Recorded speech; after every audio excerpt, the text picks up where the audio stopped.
Good evening. You're now with me, Lorenzo Isaac, for TVS Nightline. Here are the headlines for tonight. Sarawak holds potential to host global sports events. Bukit SABAN road upgrade project to commence. 4 baby dumpings reported in Sarawak in 3 months.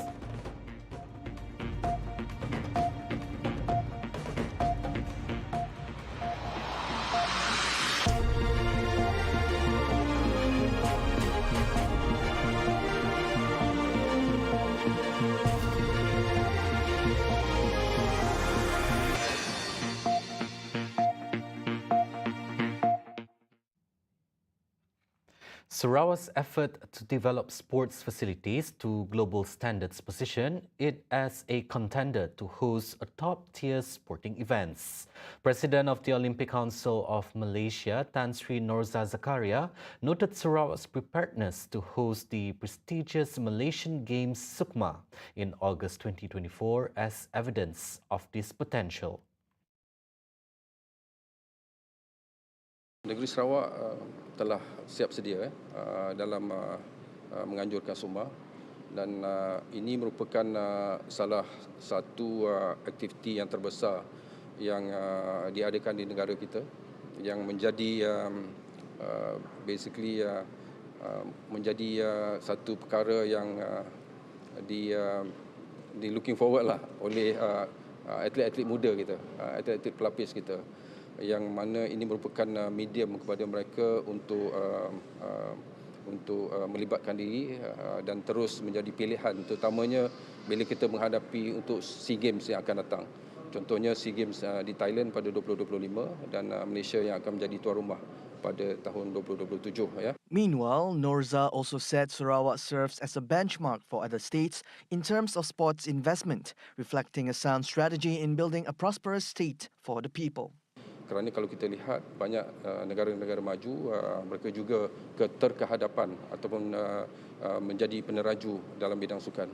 So I think this two-prong strategy adalah satu perkara yang sangat baik untuk negeri dan juga rakyat negeri Sarawak ini. He said this when met by the media after paying a courtesy call to Sarawak Premier Datuk Patinggi Tan Sri Abang Johari Tun Openg at Wisma Bapak Malaysia earlier today. The visit also aimed to observe the progress of sports development in Sarawak. The upgrading of 2 roads in the Bukit SABAN State constituency, costing 45 million ringgit, is set to begin very soon. Deputy Sarawak Premier Dato' Amar Douglas Ugahambas said both upgrading projects encompass Jalan Marak Selangking, Nangat Sela, Tanjong Pauh, and Jalan Penyuluk Nangat Penembak to Ulu Penebak. When both roads are completed, they will boost the socio-economy of the residents and promote tourism in the area, given its proximity to the replica of Fort Rentop being developed. Kerajaan DPS telah meluluskan jalan raya yang dinamakan upgrading of Jalan Marak, Selangking, Nangat Sela, Tanjong Pauh. Kos 26 juta. And the other package is Penyuluk dengan Penebak, Ulu Penebak Road bahagian Betong dengan ongkos 19 juta. Ini design semua telah siap dan kita menunggu JKR untuk mencari kontraktor through open tender. He, who is also Bukit SABAN Assemblyman, was met after conducting a tour of 4 longhouses in the Bukit SABAN constituency. The Sarawak government is stepping up investment efforts in the state through collaboration with the Ministry of Investment, Trade and Industry and the Sarawak Ministry of International Trade and Investment, Mintred. Deputy Premier Sarawak, Dato' Amar Awang Tengah Ali Hassan, said that his discussion with the Minister of Investment, Trade and Industry, Tengku Datuk Sri Zafrul Tengku Abdul Aziz, also covered the Green Energy Centre and renewable resources in the region. In a statement on Monday, he stressed it is necessary to attract suitable investments, particularly in the utilization and storage of carbon capture, CCUS, and green hydrogen. He added that targeted incentives and robust policy are needed to facilitate the growth of the green energy industry, ultimately aiming to generate and attract investments to Sarawak. Also present in the discussion were Deputy Minister of International Trade and Investment Sarawak, Dr. Malcolm Musin, Mintrade Advisor Datuk Seri Muhammad Naruddin Majais, Mintrade Permanent Secretary Zulkainan Misron, Regional Corridor Development Authority Rekoda CEO Datuk Ismawi Ismuni, and Investment Sarawak CEO Timothy Ong. A total of 4 cases of baby dumping have been recorded in the state from January to March 2024, including the most recent case of a baby girl rescued at the Borneo Medical Centre BMC Baby Hatch on Sunday morning. Minister of Women, Childhood and Community Wellbeing Development, Sarawak, Datuk Sri Fatimah Abdullah said that the statistics from the Women and Children's Sexual Investigation Unit, the 11 Unit, Sarawak Contingent Police Headquarters revealed that 54 cases of baby or fetus dumping were recorded over 8 years, from January 2016 to December 2023. She spoke to reporters during a working visit to BMC Malaysia, aimed at formulating an action plan for a rescued baby girl through a baby protection facility at BMC. Regarding the rescued baby girl, Fatima urged the biological mother to come forward to facilitate the citizenship registration process. Fatima said that if the baby is registered as a Malaysian citizen, it would facilitate the adoption process.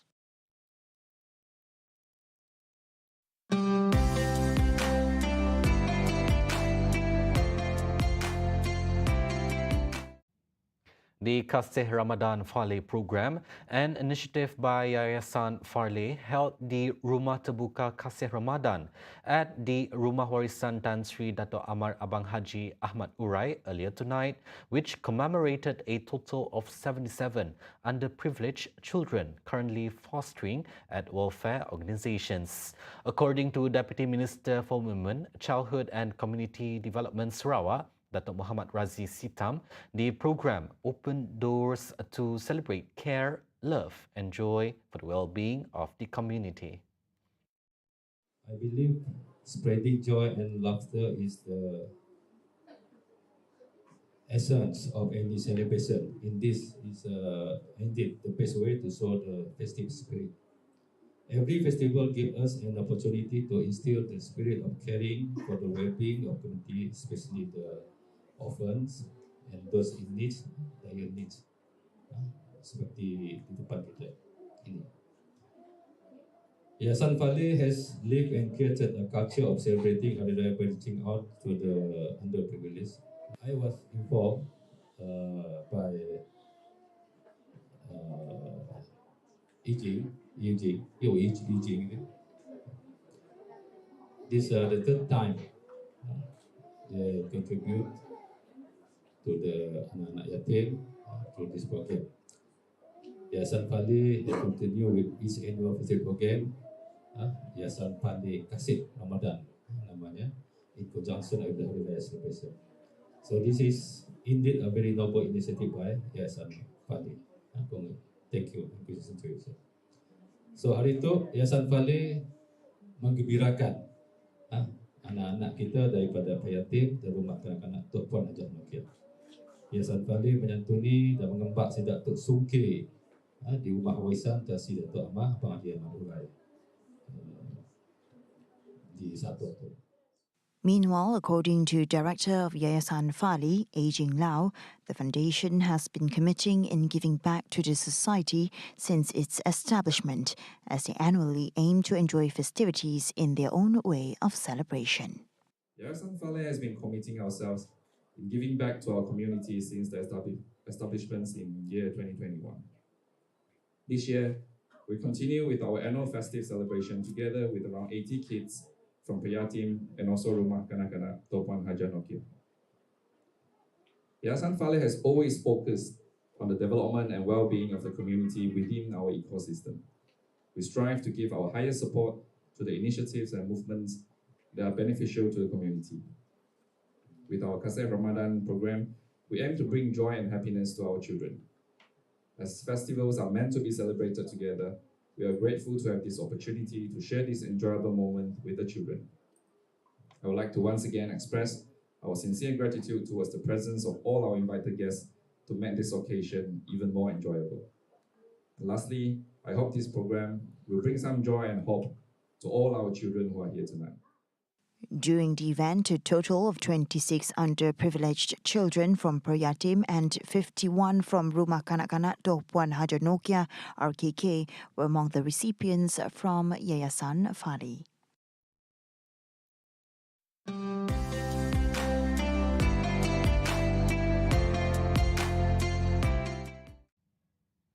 The Sarawak State Government will fully support the Panggalan Data Utama Padu database once the Economy Ministry provides an explanation on its safety and protocol implementation. Deputy Minister in the Sarawak Premier's Department, Law MA63 and State Federal Relations, Datuk Sharifah Hasidah Said Aman Ghazali, said this follows the valid concern regarding the willingness of Sarawakians to share their personal data and information. Sharifah Hasidah said the concerns are valid as cases regarding data breaches, leaks and scams are growing rampant. Thus, she said, the PADU database would have to be equipped with the highest level of security and data protection. She added that in order to identify the targeted subsidies, information on economic and financial standing are important, but not to the extent of exposing individuals' private profiles, which are not necessary to determine the eligibility of targeted recipients. According to Sharifah Hasidah, the Sarawak government supports in principle the noble intention by the federal government to ensure no government resources for assistance are wasted. However, she said, caution must be exercised in its implementation so as to not deprive Malaysians from receiving targeted subsidies by looking into individuals' financial standing. On the question of whether privacy is enshrined in the Constitution, she said Malaysia has no specific law such as a Privacy Act to protect personal privacy, except for the Personal Data Protection Act 2010, PDPA. But the PDPA is limited in its application as it concerns personal data privacy as opposed to privacy rights in general. Despite there being no principle on the right to privacy in Malaysia, Sharifah Hasidah said the 2010 federal court case of Siva Rasa Rasya versus Badan Pengguam Malaysia and ANOR held that the right to personal liberty under Article 5 subsection 1 of the Federal Constitution includes the right to privacy. A drug distribution syndicate was dismantled when a team from the Narcotics Crime Investigation Department NCID, Sarawak Contingent Police Headquarters conducted a raid on a luxury apartment in Batu-Kawa. Sarawak Police Commissioner Datuk Mancha Atas said during the March 22nd raid, his team seized 11.9 kilograms of methamphetamine and 66 grams of ketamine, valued at 394,000 ringgit.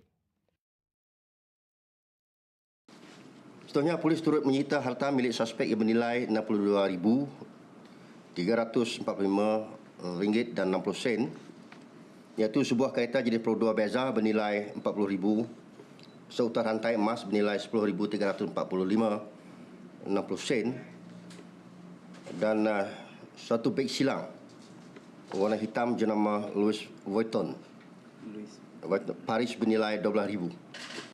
He said this during a media briefing at the Sarawak Contingent Police Headquarters IPK in Kuching earlier today. According to him, all suspects are currently remanded for 7 days from March 24th to March 30th for further investigation under Section 39B of the Dangerous Drugs Act 1952. Ujian saringan awal air kencing kedua-dua suspek mendapati suspek berusia 29 tahun, positif metamfetamin dan ketamin, manakala seorang lagi suspek negatif dadah. Modus operandi yang digunakan sindiket ini adalah mendapatkan bekalan dadah dari Semenanjung Malaysia, mengedar dadah di sekitar Kuching dan daerah-daerah berhampiran mengikut permintaan pelanggan. Kedua suspek menerima upah di antara RM10,000 hingga RM25,000 Malaysia.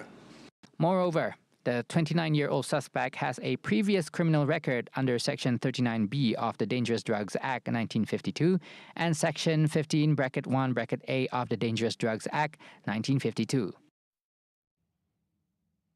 Meanwhile, a total of 2,887 individuals have been apprehended for various drug offences, including 169 drug dealers from January 1st to March 24th, 2024.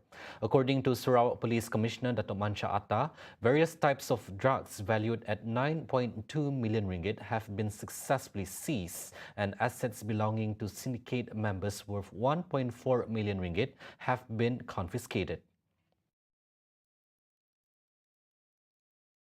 Polis Raja Malaysia, khususnya Jabatan Siasatan Jenayah Narkotik akan meneruskan siasatan untuk mengesan saki-baki sindiket yang terlibat, dan pihak polis berharap masyarakat akan terus menyalurkan maklumat berkaitan aktiviti kegiatan dadah yang berlaku di sekeliling mereka.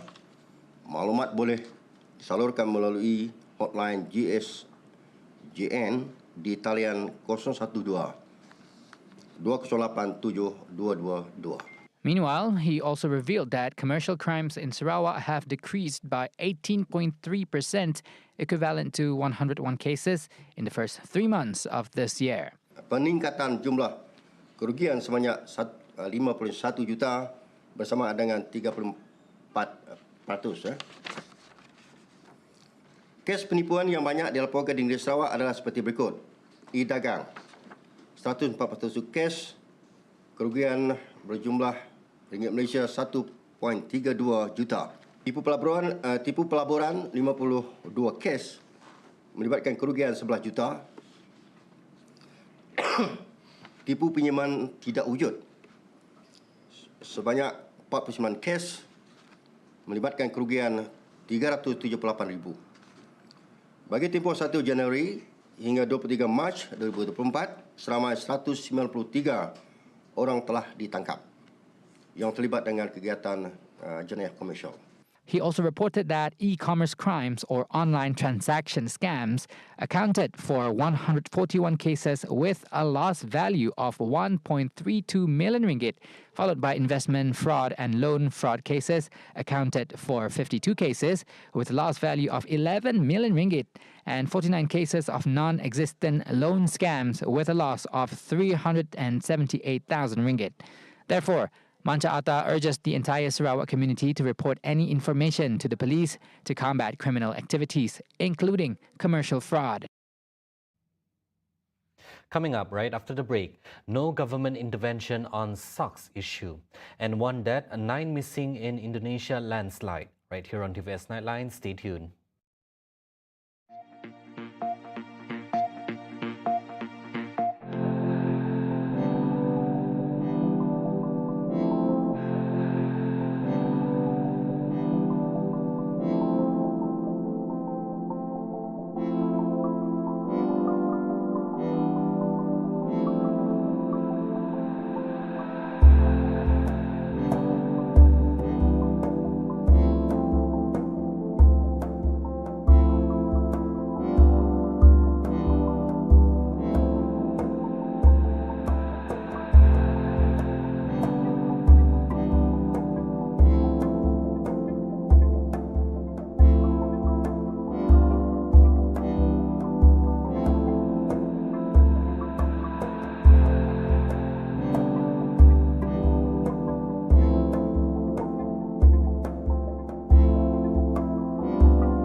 Welcome back.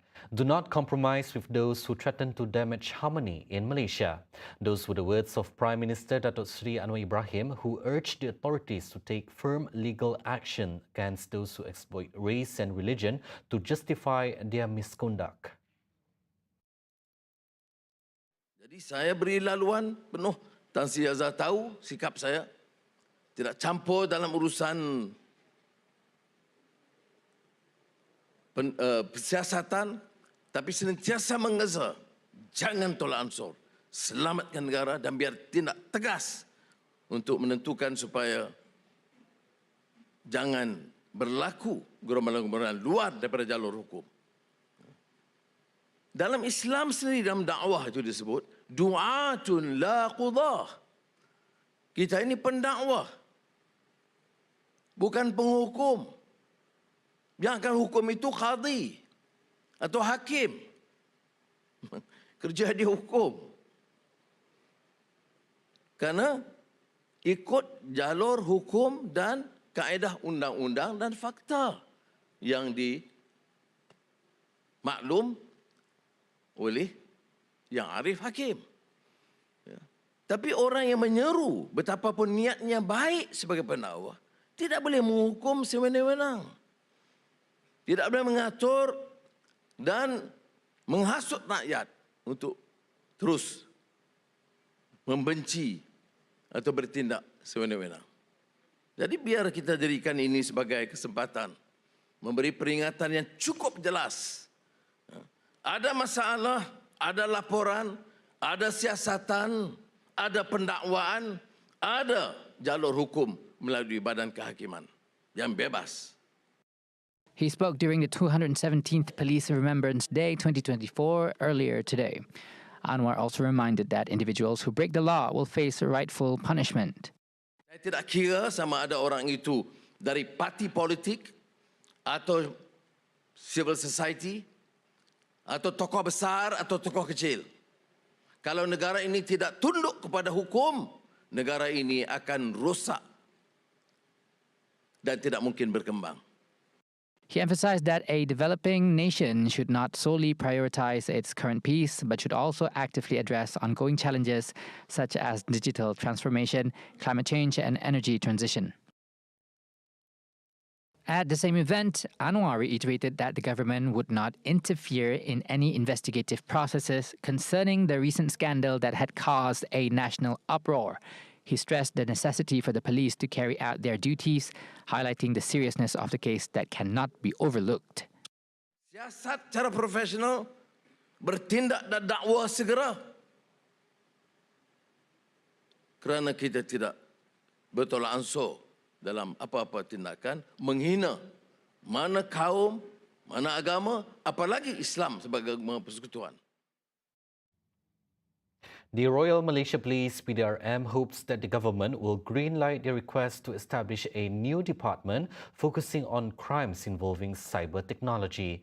Inspector General of Police IGP Tan Sri Razaruddin Hussain highlighted that digital technology has transformed the world and reshaped the fabric of everyday life, while also giving rise to a plethora of new criminal phenomena, such as the utilization of artificial intelligence AI.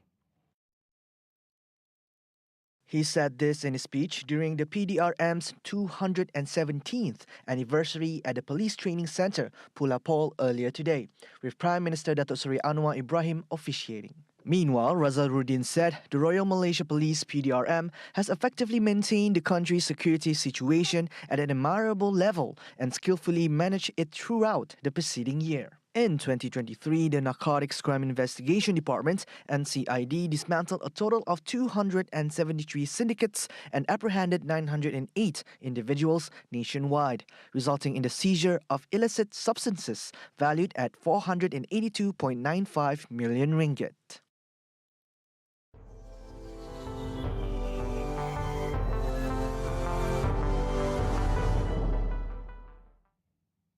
Amid the ongoing genocide in Palestine, the United Nations Relief and Works Agency serves as a crucial source of hope and dignity for the 1.5 million displaced Gazans. UN Secretary-General Antonio Guterres has championed the organization, arguing that it will be both cruel and incomprehensible to halt its essential services to Palestinians throughout the region. His comments coincide with the agency confronting a financial shortfall prompted by the withdrawal of funding from several significant donor nations. This move follows Israeli allegations that some UNRWA personnel in Gaza were implicated in the October 7th Hamas assault. Guterres also aimed to pay tribute to the 171 women and men of UNRWA who have lost their lives in Gaza due to actions by Israel. marking the highest number of fatalities among UN staff in the organization's history. Meanwhile, on Sunday, UNRWA Chief Felipe Lazzarini said Israel has blocked the agency from making any aid deliveries into northern Gaza, where famine looms. In January, Israel claimed that 12 out of the agency's 13,000 employees in Gaza were implicated in the October 7th attack on southern Israel. The United Nations UN initiated both an internal and an independent investigation, but Israel has not provided any evidence to substantiate the accusations against its staff.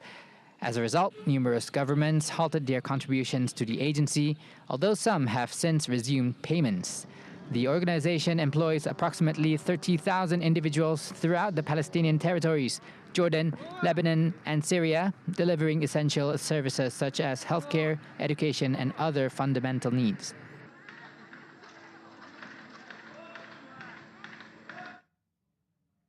And that's tonight's update for TVS Nightline. I'm Lorenzo Isaac. Thank you for watching.